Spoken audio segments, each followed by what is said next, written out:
I mean, I'm also originally from Ohio, so Okay. like everything in Philly to me is like, what are we doing out here? Yeah, It's I mean, crazy. well, that's me in Ohio. I'm like, what are you doing out there? Oh, so true, so true. Oh, they're not doing anything. That's Yeah. what. Yeah, they're not doing anything out They're there. just loving or whatever they say. Yeah, is that, if that's a phrase, I don't know. That Ohio one. is for lovers. Is You that didn't a know thing? that? No. Wow, you're a hater. Yeah, apparently. So my roommate, he has done drag before. Oh, but he's really? not. Yeah, or my ex. Yeah. Your landlord. Landlord. Is the phrase you've been using. What I say ex-gay roommate, and people are like, "Wait, so is he still gay and he's your roommate and not your my gay ex?" Because this that makes it sound like my roommate who used to be gay. yeah, exactly. And it's weird because that's happened twice now. Like I've referred to at least 2 people. It's not a lot, but it's weird that it happened. I mean, it's happened twice. twice. It's happened multiple times. Yeah. Wait, so he's done drag. What was that for, like beauty ball or something? No, it's just for like Halloween. He just wanted to Yeah. be who's the from fucking Pokemon, the girl with the red hair. You know what I'm talking about? Misty? Misty. Yeah. Yeah, he Oh. wanted to be Misty. That so. could have who knows, that could have happened, and now it's stuck in his head and he's go, I could do that. That was pretty fun. Yeah. And I put on the high heels. Now I've never done drag before, but I Uh-huh. did put on the high heels. I had Heelys when I was a kid, Oh. so I got the balance down. I Yeah. got the balance down. How was it? I liked. It was scary. First of all, being Yeah. up that high is very scary. Even just like a couple inches, you're kind of like, oh, this is different. Yeah. Have you ever seen Hitchcock's Vertigo before? No. Okay, it's a real. I wouldn't. I mean, if you're not into film, it's not worth it. you know Well, what I mean? haven't. Okay, here's the thing. I wouldn't say that I'm into film, but I have been more proactive with like watching movies recently. I'm trying to do that Like as my well. boyfriend's really into movies and like horror movies, especially. Mm-hmm. Myself, I would say obviously, but I don't know if that's obvious to you or a stranger. Well, yeah, but- based off of your looks. Yeah. I think the horror element. A certain horror aesthetic, if you will. Mhm. So you've been more active. Trying to be more active in watching, trying to like also like be more active on Letterboxd, because I'm Yeah, like, yeah. if there's something to be said of looking back and being like, oh, what did I think of this movie? Yeah. Now I try to like leave a review every time I watch a movie, even if it's I like love just that. something, Yeah. because I think it's good to be able to look back and be like, oh, I dragged that movie through the dirt. Yeah, like, I will never watch it. I have a joke with my friends where it's like, if you don't log in on Letterboxd, did you even watch it? Like, Literally, like, do you watch movies if you don't? That's my way of being able to Oh, track nice. if I've seen a movie or not. Like Yeah. sometimes I'm like, I know I've seen that movie, but I don't remember it enough Mhm.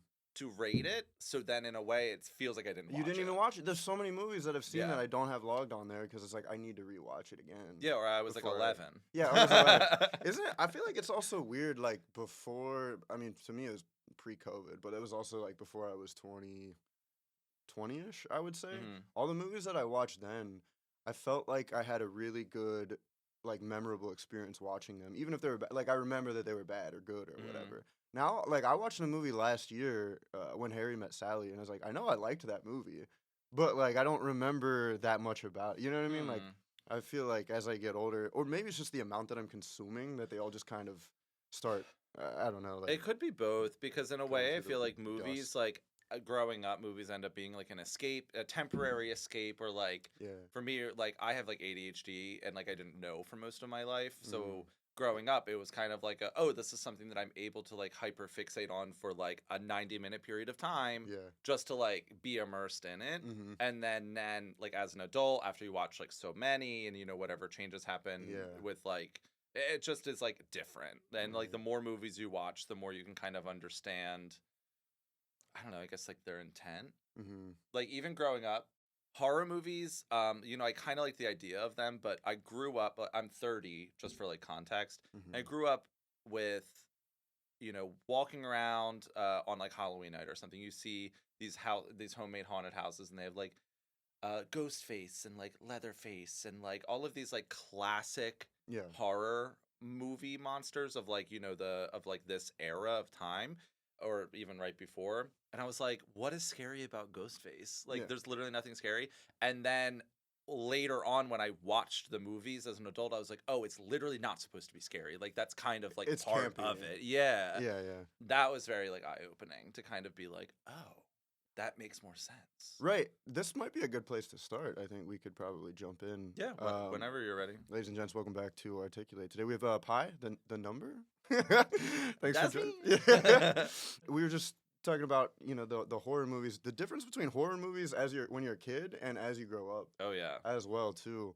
I fortunately fortunately I had a friend who he was like 2 years older than me. So when I was in 5th grade, he was in 7th grade. Oh, so you're watching big bad Big 7th grader boy movies. And well, yeah, and like as a 7th grader, I think that's what he wanted to do was be hard. You know what I Yeah. mean? And like, and very so 7th grade. we just went through like all the Final Destination movies, which are good, and well, some of them are good. And then and then we watched like all the Human Centipede. Like he just went Oh my down. God, We yeah. went down the rabbit hole. Oh, yeah. Like hard. But then I mean that also did get me interested in the older ones like Halloween and those movies. Yeah. The original Texas Chainsaw Massacre. One of my favorite movies. Oh my God, yeah. So yeah, I mean for you, like this has now become kind of a big thing for you, right? A little bit.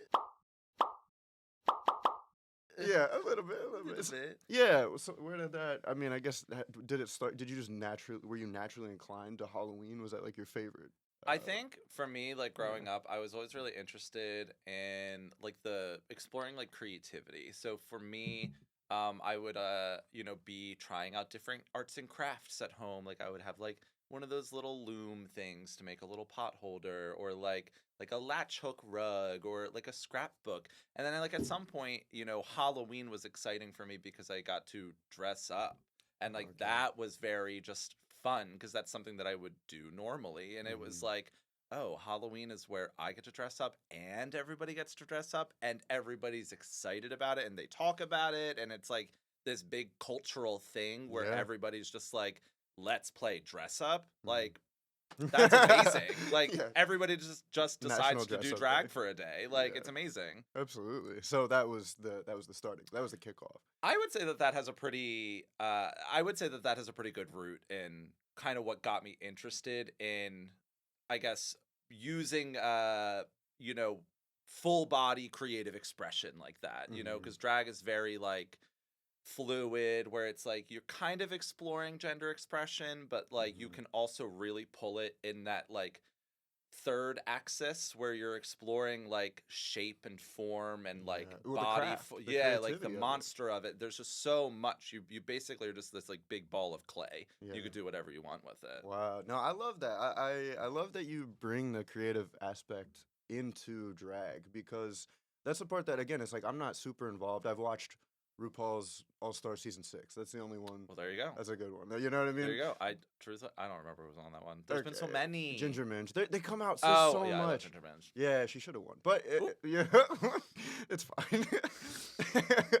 No, but yeah, I just to me it's like from an outsider perspective, is like, okay, you're just dressing up and having a good time, and there is a craft that goes into the amount of makeup and making it look good, and making the there's almost like a caricature aspect to it as well. You know what I mean? But to actually hear from you that it's the way that you express these emotions sometimes inside of you. Like, I mean, that's what creativity is for me. Oh yeah. And so to channel it into an outfit, is for me is like, oh, I'm putting on a blazer. You know what I mean? Like I'm putting on a cool shirt that I like or something like. Yeah. But you're actually going full out and making it your entire look. Yeah. Which is great. It's interesting because I say a lot that drag is like the ultimate art form, because when you think about it, you're able to take any idea that you have and you can create an entire costume to go with it. You can change the shape of your body to make that costume work more or less. You can change your height. You can wear whatever hair you want. You can do your makeup however you want. And then you go out and you can exist in that entire new character for the public to enjoy. And then you get to do a performance that you self-create to push whatever storyline you want to be pushing. Right. And so overall, it's just this giant package of like, makeup, performance, sewing, hairstyle, like wig styling. Like it's just, there's so many facets to like the deep artisanal elements of drag that it's just like a feast for anybody that's like like I'm a completionist with like video games. So okay. to me, I look at it, I'm like, I want to do so many of these little elements of drag just because it's like fun to know how to do it. Right. Like You're going for the 100%. absolutely. You're going for the one. Yeah, absolutely. Okay, I have this quote.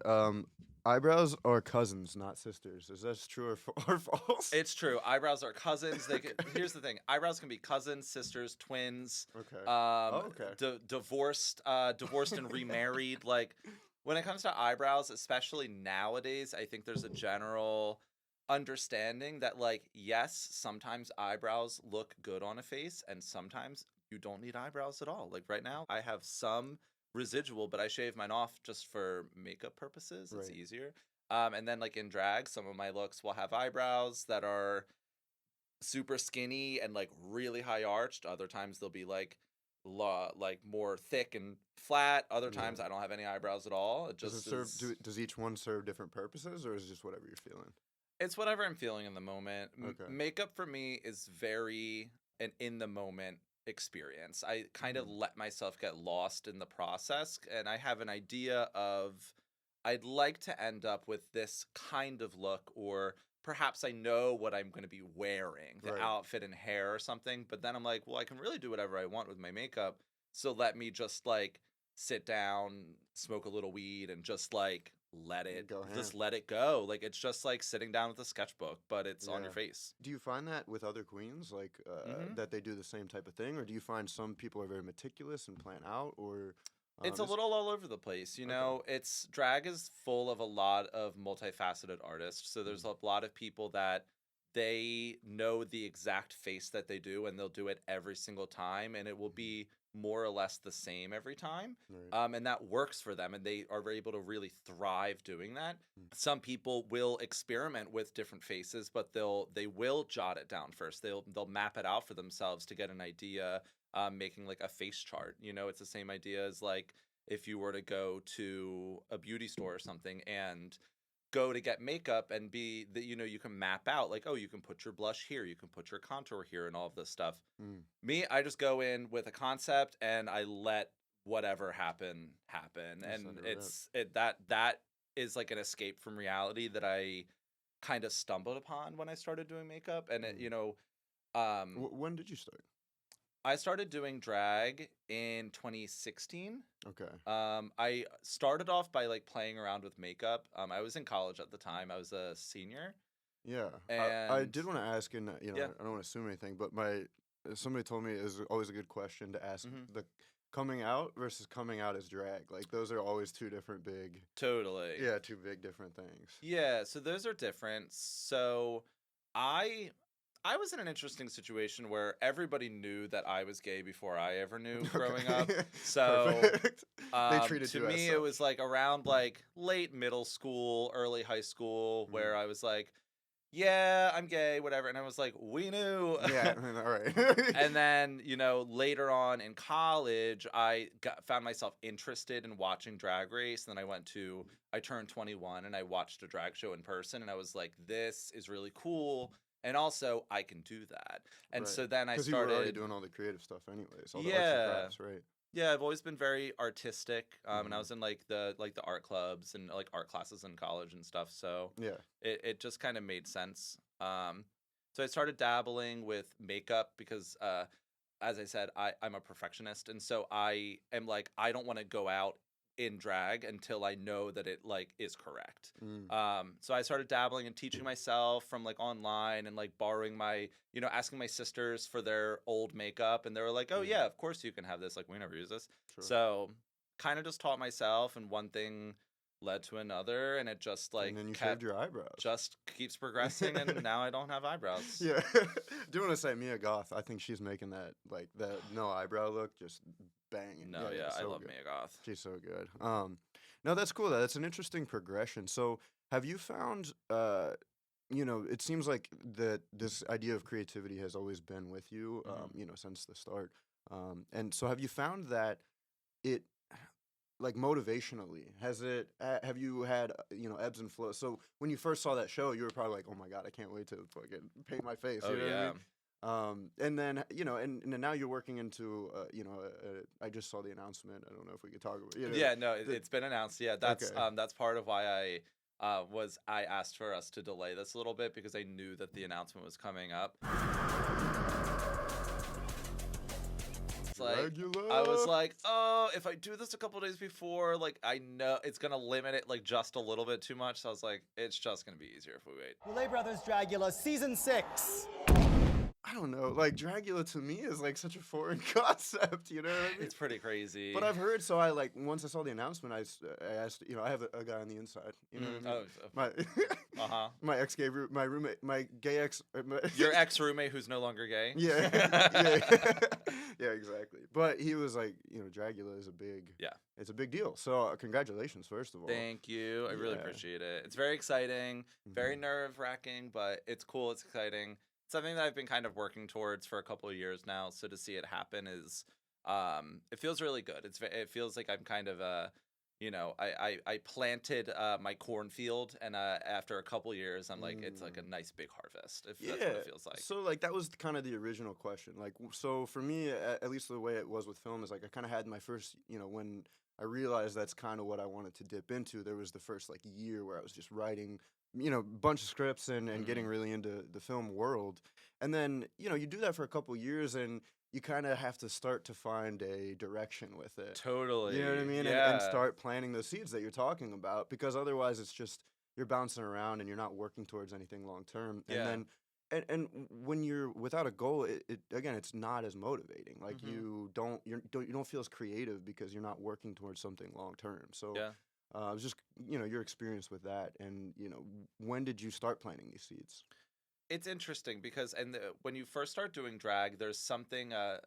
When you first start doing drag, there's a big rush to it. You know, it's a lot of people start dabbling into drag when they turn 21 because they're allowed to enter the bar space, and that's where a lot of drag performers exist. And for me, a big motivation of why I started was like the club kid scene that existed in New York, which really is like just these people that exist in these big, crazy, colorful costumes, and the whole point of them existing is to basically give an ambiance to the party. And so I found that very influential to when I was starting out with drag. And you know, when you start out with any new creative endeavor, it's like the world feels like it's your oyster. But it's like the world is also this long hallway of closed doors. It keeps going, yeah. Yeah, and so you kind of have to be like, okay, yeah, maybe the doors have windows and you can see everything that's in them, but you still have to open the door to explore and see if this is something that fits into what you're doing. So it starts off with a ton of opportunity, and that feels very freeing, and it's exciting to try out a ton of new things, and eventually you kind of find out, you know, maybe I want to do this more, maybe I want to do this, or maybe I don't like this. And that's the exploration that's fun with it. And then for me specifically, you know, like a handful of years into it, I kind of started to veer myself more towards like, you know, just wanting to do whatever I want to be doing at the time, like not necessarily curating myself to be like, you know, any specific type of influences. Just kind of letting myself be a little bit. But yeah, it's cool when you're starting off. It feels very like I can do fucking anything. Right, yeah, and exactly. it's the reality is like you can. You Yeah. literally can do whatever and that's you where want. the passion comes from, right? Yeah. But that's hard to keep alive as you kind of, you know, find out that it's that long hallway that you're talking about. Yeah. Because you start wandering around, you're like, I've been wandering around for like 5 years now. Yeah. With no real direction. So, when did the horror aspect come in? Was that always present with your makeup, or? I would say that the horror aspect always was kind of present no matter what. I was always very interested in things that had a certain like spooky vibe to it. Whether it be like haunted houses growing up was a big influence, or like roller coasters and amusement parks and theme parks, like the immersive like a little dark ride, a dinky little dark ride that goes through like a haunted castle. Like that is like why I do drag. Like that experience is like what got me to be like, I want to be that experience for people at the club. So it's like that influenced me at the beginning. And of course, like you're gonna reach a point where you're like, okay, I've tried a lot of different things, like what's my lane? And even at times where I was like, okay, let me try to do this and then feeling like I'm kind of hitting walls and you're losing your creative flow and you're kind of feeling as though you're not getting everything out of it that you maybe once were. And that's when I kind of had the moment of like, oh, I truly just need to like do what I want exclusively, not what I think everybody else wants me to be doing at the time. Mm-hmm. Because when you're starting to do it in a handful of years in, like people know who you are, people know what you've done up to that point, and they kind of expect a certain thing. And so it's like you have a path. You can either give them exactly what you've always given them, or you can kind of redefine that over and over and over and over again. Yeah. Well, also kudos to you. I mean, it's not easy knowing what you like to do. You know what I Yeah, mean? that's So true. was there? Yeah, there was probably an element of exploration within that you had to figure out. Like, okay, now that I'm not checking these boxes for everybody else, what boxes? Like, what am I gonna? You know what I mean? What boxes am I checking, right, for myself? Yeah, and it's hard. You know, I think it's something that a lot of drag performers deal with is um balancing what people want from you versus what you want of it yourself, because when it comes down to it, drag performers, we are an entertainer. You know, we are entertainers Right. that are here to give a show in some capacity Yeah. to the audience that is most of the time paying to watch that show. So you kind of have to find the balance of what is it that they want Mm-hmm. versus what is it that you want to be doing in that moment, because in a lot of ways, drag allows for people to kind of experiment with performance art as well. So you can go up and do what might be kind of a bizarre performance that you would probably expect to see more in an art museum than maybe a club. And in that moment, that might feel amazing for you. It could be a really cathartic, fun, exhilarating experience. Yeah. And there probably are people in the crowd that are really into that because, you know, artists recognize artists and you connect on it. Right. But there's also going to be people that are like, this isn't what I paid for. Yeah. So it's a really weird balance. There's a time and a place for everything, I think, with drag. Mm-hmm. And sometimes you just got to create your own time and place, you know, to make space for your own thing. Yeah, totally. So yeah, so I mean, with this new element, like the Dragula, is this? What's your strategy here? Are you like fully catering, or? You know, it's interesting. I'm very excited for what is to come with the show airing. Yeah. I believe that what I'm trying to think of how I can phrase this in a way that's like legally okay, Okay. because Sure. I'm very contractually Well, sure. I don't want restricted you to. to Yeah. I things. don't want you to get into My time on the Belabor the Dragula is very exciting because to me it feels like it's the penultimate experience to really showcase everything that I have put into my drag up to this point. And so Wow. to me, I'm able to really showcase everything, every little nook and cranny of what I put into my own drag being. Yeah. And so it's very exciting. It's very cool. I don't know if that answered the question or not, but Not necessarily. Yeah, I think it just sounds like you're ready to. Yeah, this is very exciting. it's time. cool. It's scary, but it's cool. Yeah, I mean, it's gonna be a lot of attention, which is another thing that you're gonna have to deal with, like emotionally. Yeah, and that element of it is very interesting as well. Like, you know, at the time of this being filmed right now, the cast was announced about what 4 or 5 days ago or so, Yeah. and the switch that happens online between before and after is like insane. Oh, Because like how do you mean? you go from like Oh. being somebody that local people have like known who I am for however long, and all of a sudden you have people across the entire country, Mm-hmm. if not the entire world, that are all now plugging in, and they're like they're looking at you, like they Oh, see wow. what you're doing, they know what your promo look is, and they're like, we want to know everything that happens now. And it's Yeah. just like you kind of feel it. It's Well, kind that of like fan being base is on. very, very enthused and engaged with. They're very passionate. Yes, yes, yes. And I'm part of the fan base too, is the thing. Of Like I'm a course. huge fan of the show, Right. so I get it. Right. But sometimes like being being in under the spotlight, you're gonna feel the heat from the lamps. For sure. Yeah, for sure. But I mean, you seem like a pretty level-headed person so far. You know. So. Well, I'm glad it appears that way.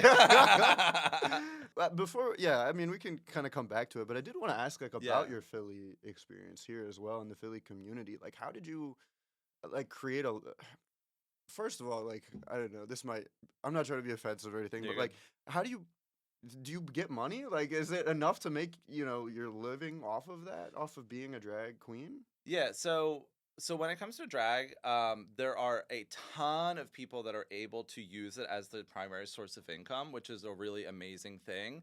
And a lot of that comes from a combination of doing performance gigs that you're able to do whatever you want, and then also doing like drag brunch where you're doing top 40 things for, like suburban moms that are Mm. just excited to see drag. And it's Oh, all okay. about the balance of it. Sure. And what's strange about Philly is that there are a handful of people that are able to do drag full time, Hmm. and to be able to really thrive with that. And then there are there's certain restrictions with Philly, though. Philly is not like the most lucrative city. People don't have a lot of extra income in Hmm. Philly to be spending on things, Yeah. and so it kind of has its certain limitations where there aren't as many. High paying opportunities as what you might find in other cities like maybe like New York or Chicago. Right. And that's just kind of baked into like the economics of the city. Well, yeah, and that's like within film too. You're not gonna get as Totally. many opportunities in Philly as New York or Chicago. Yeah. Oh, absolutely. Yeah, I get that. So it must. Yeah. So I mean, but I feel like it also makes city of brotherly love, right? Like I Hmm. did comedy for a little bit, and I feel like the Philly comedy scene is a lot closer Yeah. and tight knit than say the New York comedy scene. Mm. That's not to say there might be some pockets here and there in New Yeah. York that aren't tight, but I would just say that having like that insular aspect to Philly creates a more connected community, I guess.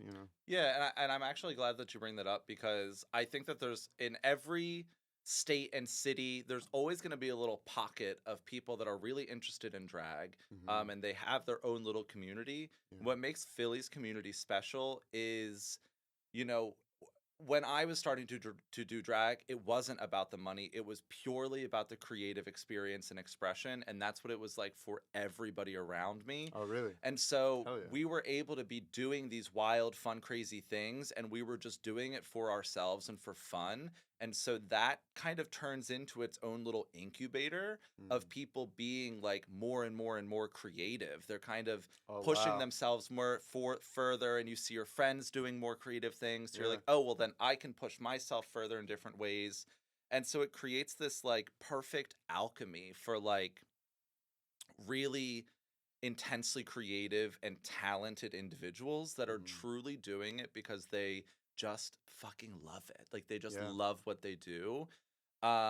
As opposed to, who's to say what it would have been like if I started doing drag in a city that had maybe access to more money. Right. Who's to say that I wouldn't have, some people would say like sell out, Yeah. but who's to say what path I would have really ended up like going if I wasn't in the Philly scene. But like I'm so thankful because the Right. Philly community is like amazing and so passionate and so Hmm. like how Philly is. Like Yeah.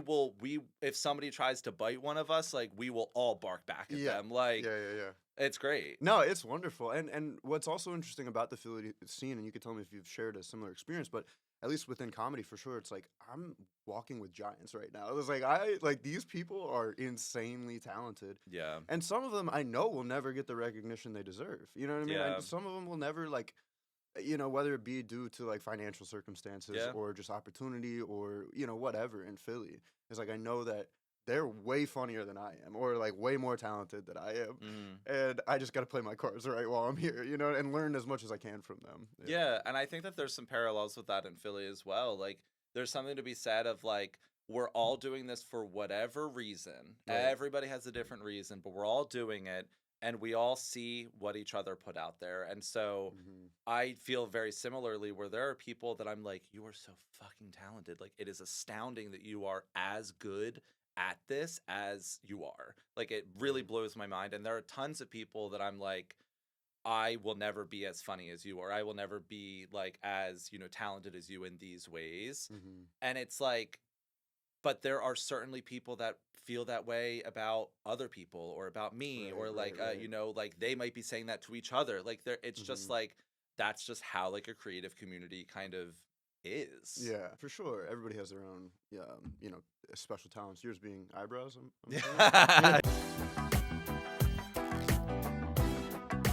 Yeah. Yeah, Yeah. exactly. Yeah. Well, so that opens the door though to, you know, so now you're entering into this bigger spotlight, right? This bigger community of drag. Yeah. So it's going to open the door to, I mean, and that's something to be excited about. Yeah. You know what I mean? Is meeting, hopefully, you know, people you've looked up to your whole life, but Yeah. but also like new people that want to help you and you know, just discovering the new community dynamics and Yeah. on that level, it seems intense to be honest with you, but I mean, Yeah.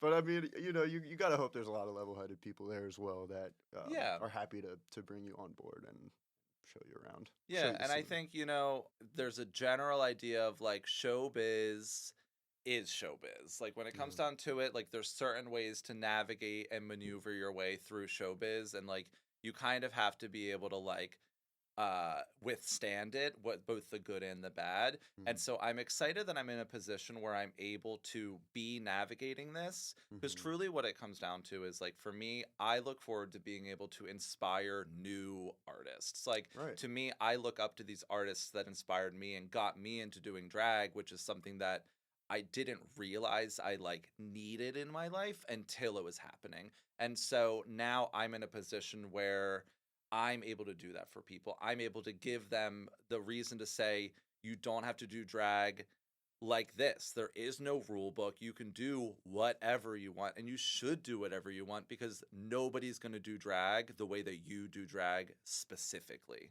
Hell yeah. Yeah. Yeah, and period. I don't know. You Yeah, know, no, exactly. literally, Exactly. literally, just do what you want. I don't know. It's not No, that it's hard. like, but it's like in some ways it's like easy to say, just I do what know. you want, Well, and then in other ways it's so hard. Like it's so yeah. hard because you feel like there's this societal push to be like, yes, do what you want as long as it's what I want. Like it's Mhm. like it gets weird sometimes. Yeah, well, and it also opens the door to that kind of long corridor we're talking about, right? Is like, you know, do what you want. It's like, well, what do I want? You know what I mean?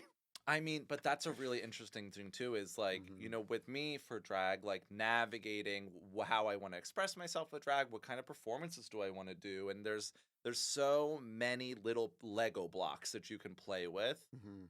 And you do have to ask yourself like, okay, well, I've been playing with these Lego blocks for a while. I think they work, Yeah. but I don't know for sure, so maybe I should play with these ones instead. And Mm. so you kind of like have to sometimes force yourself to try different things. Yeah, totally. There's a metaphor that I like that one of my old mentors told me where, you know, because I've been, dude, you know, the podcast and then trying to do comedy for 2 years and then moving into Not acting. trying. Trying, yeah. Yeah, it's a grind. Let me tell you. I mean, it's all right. All right, you know what I mean. I made a dent in the community. It's You're fine. good. But anyways, the point is, you know, I did 2 years of stand up, right, and then from there, I was like, I don't think long term this is really what I want to do, or like, you Mm. know, there's other ways to express myself that aren't through comedy. You know what I mean? Mhm. There's a lot of I have a lot of heart, you know, Yeah. and so then I went into acting, and that was great, but. It's like gardening, right? You need to Mhm. plant other things around to keep the soil fresh Yeah. for the main thing that will eventually sprout into the flower or whatever. You know what I mean? It's like Yeah. you have to garden and do a bunch of different things so that way you can once you find what you do now. So now within film, like I can. A big part of stand-up comedy is trimming the fat on jokes, right? Totally. So you know, editing and writing. You know what I mean? Just Yeah. cutting down writing, or you know, editing and actual production stuff like that. Yeah. Um, Everything has crossover. I feel like the idea of being able to kind of like you know, you have to plant some things around the main crop to keep it, you know, keep it growing. mhm. And I think that's sometimes easier in retrospect to be like, Yeah. oh, like you should be doing this, because I think some people get so devoted on just doing this one thing that they aren't even, they're so, they have like their shields up. They can't see that they have to be doing this. And I think what separates some people from other people, not in any good or bad way, but like some creatives have almost like an insatiability to them. Like they will never be satiated doing just this one thing forever. They have to be moving on to the next thing.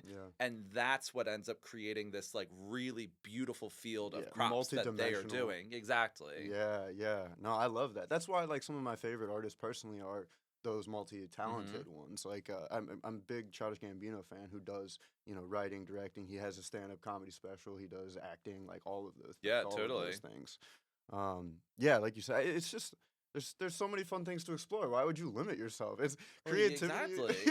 It's about curiosity. But it's like sometimes it's good to limit yourself. Like sometimes it's good to channel in on one thing for a while, see how it goes, and be like, okay, great, this is good enough for now. I'll come back to it, and you keep doing that over and over and over and over again. Eventually, you get back this, and you're like, wait, this is already grown up more than I even realized. Because it was getting this nourishment from these other things. Yeah. It's cool. It's so cool. Really I love it. Yes. This is what I love. Talking to two creatives about their process and about it, because you find that artists are passionate about creativity, and sometimes it's about their specific thing, and sometimes it's just in general. You know what I mean? It's just I just love talking about, I don't know, arts and crafts. True. You know I mean? Literally, but it's like it's this thing though. It's like. It's indescribable, really. Like the creative drive just to do something, or to do something different. It's just, I don't know. It's so bizarre to have that so many people have this common thread just pulling them forward, just to be like create. To create, it's wild. Yeah, it's very, very wild. But I don't know. I think we've gone quite a while here.